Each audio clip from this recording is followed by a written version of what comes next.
heart's beating, my heart's running fast. Keskiviikko 29.4. ja maanantaina piti alkaa maratonin valmistava 16 viikon jakso, mutta tässä sitä nyt ollaan kuntosalin puolella eikä lenkkikengät kireellä. Toi maanantai on ollut mulla tosiaan ympäröitynä kalenterista sitten aina tammikuun alusta asti, että kaikki tää työ, mitä tehdään nyt sitten ennen sitä, niin valmistelee mua siihen, että maanantaina olisin pystynyt aloittamaan 16 viikon maratonin valmistava jakso, joka huipentuu sitten siihen alle 3 tunnin alitukseen 15.8. Paavonurmi maratonissa Turussa. Ollaan reilut 2 viikkoa oltu juoksutauolla ja nyt ainakin tää viikko vielä jatketaan tätä. Todennäköisesti ensi maanantaina taas sit tunnustelen tilannetta, että miltä kroppa tuntuu siinä vaiheessa ja mitä suunnitelmia tehdään, mutta tällä hetkellä eletään viikko kerrallaan. Ja kun mä lasken realistisesti eteenpäin, niin todennäköisesti mä oon vielä juoksematta ainakin viikon tai 2. Ja se tarkoittaa sitä, että mä menen sitten sinne Paavonurmi maratoniin 14 viikon tai 12 viikon maratonin valmistavalla jaksolla. Ja se ei ole niinku ollenkaan sellainen tilanne, missä mä haluaisin olla tai missä mä suunnittelin olevani.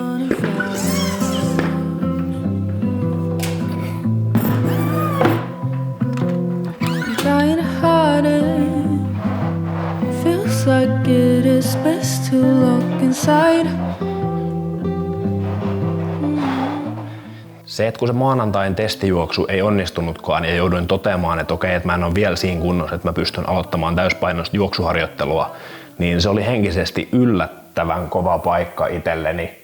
Ja tavallaan se ilta meni siitä vähän toipuessa ja sitten seuraavana päivänä mä koitin jotenkin niin kuin analysoida sitä, että miksi musta tuntuu tältä ja tavallaan miksi mä oon näin niin kuin stresseissä ja tavallaan niin kuin huonona tästä tilanteesta. Ja sitten mä jotenkin niin kuin tajusin sen, että okei, että mä en ole edes huolissaan välttämättä niinkään paljon siitä tavoitteesta, vaan mä oon huolissani siitä, että se mun suunnitelma meni uusiksi ja tavallaan mulla oli niin selkeä kuva, että miten tämä kaikki tulee menemään. Ja nyt tällä hetkellä kaikki on niin kuin sen suhteen aika sumusta, niin se on mulle niin kuin henkisesti jotenkin outo tila, missä mä en yhtään tykkää olla.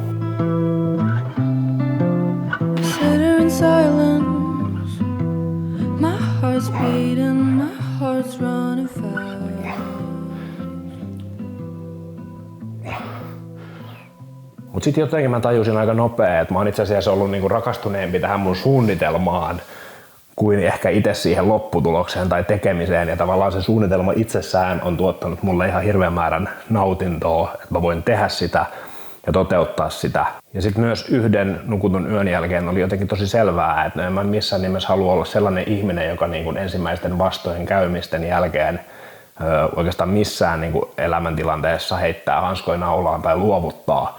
Niin en mä myöskään halua sellainen olla tässä projektissa. Ja eihän tää ole mitään muuta, kun tää on nyt vastoinkäyminen, mikä tuli. Mutta mulla on yhä silti selkeä tavoite, mihin mä haluan mennä. Ja sit vaan pitää tavallaan keksiä keinot, millä me pystyttäisiin se tavoite mahdollisimman hyvin saavuttamaan. Eikä se suunnitelma itsessään toteuta sitä, vaan se on niinku kiinni monesta muusta asiasta. Sister, wait for me. Been too long since I saw your face, and brother, call me.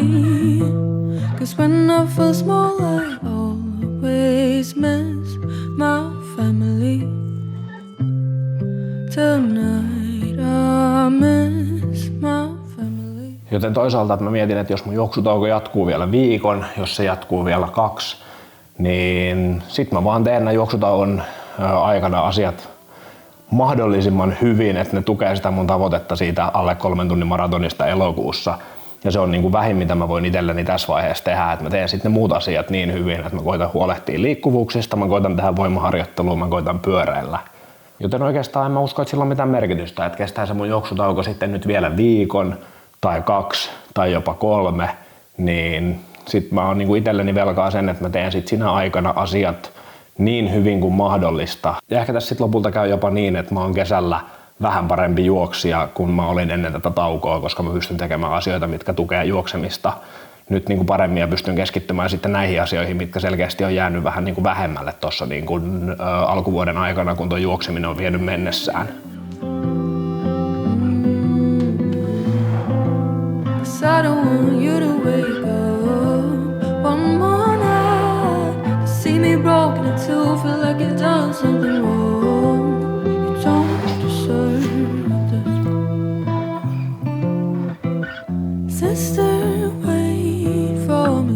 Ja toisaalta en mä tiedä, siis tällä hetkellä jalka tuntuu hyvältä, se tuntuu paljon paremmalta kuin se tuntui maanantaina.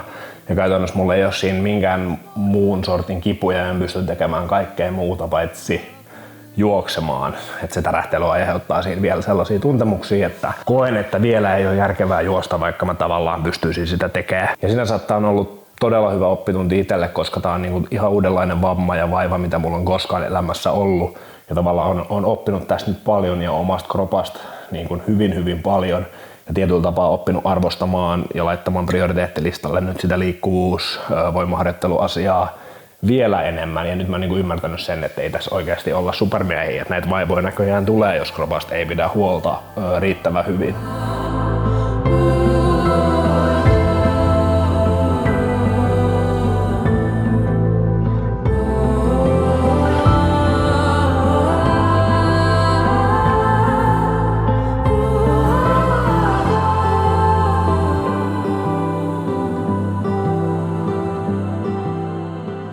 Tämä oli ehkä vähän tällainen niin kuin update-tyyppinen, että missä mennään, mutta myös omalla tavallaan itselleen jotenkin tärkeä tapa päästä purkamaan nyt näitä niin kuin ajatuksia ja tuntemuksia, missä tällä hetkellä mennään. Koska etenkin sosiaalisessa mediassa ihmisillä on taipumus näyttää itsestään vaan ne onnistumisen hetket ja ne parhaat puolet. Mutta mä haluan jotenkin myös niin kuin itselleni taltioida tavallaan tänne, että tässä on niin kuin nyt tällä hetkellä tavallaan niin kuin harvinaisen vaikea ajanjakso ehkä itsellä menossa ja ihan sellainen niin kuin kohta, mitä tavallaan en niin kuin ikinä ajatellut, että joutuisi käymään läpi, kun mä aloin tammikuussa niin kuin puskea näitä videoita ja tavallaan tein sitä suunnitelmaa. Niin eihän mun mielessäkään käynyt, että mä voisin joutua tällaiseen tilanteeseen, että se koko niin kuin projekti olisi ehkä, en nyt sano, että vaakalaudalla, mutta vähintäänkin vähän sumunen.